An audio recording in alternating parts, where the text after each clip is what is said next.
You could test your ketone levels within the first couple days. Well, what does that mean and how do I do it?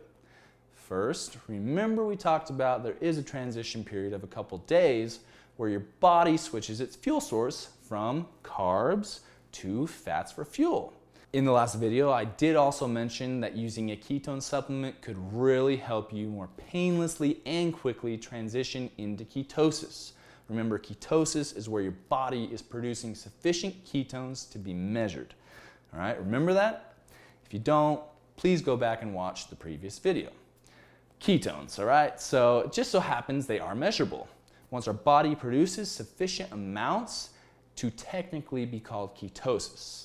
So how do you know when you're in ketosis? Like I mentioned before in the last video, there are some physical signs, which could include more smelly breath, we call acetone breath, a little more fatigue, brain fog, loss of appetite, or peeing like a racehorse in the morning like I do. All right? But all these symptoms should subside once your body starts producing enough ketones to technically be called ketosis, which is that couple-day transition period. But as long as you follow the diet correctly, eating 70% fat, 20% protein, and 5% carbs every day, you got this, all right? Here are the testing methods. Let's go through them. So, there are a few testing methods to gauge how many ketones, how much ketones you're producing. There is urine test strips.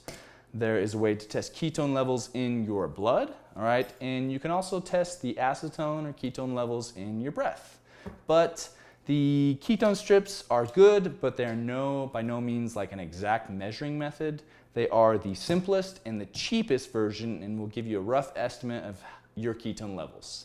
The blood test, all right, we use a Precision Extra, is by far the most accurate, but it is also the most expensive.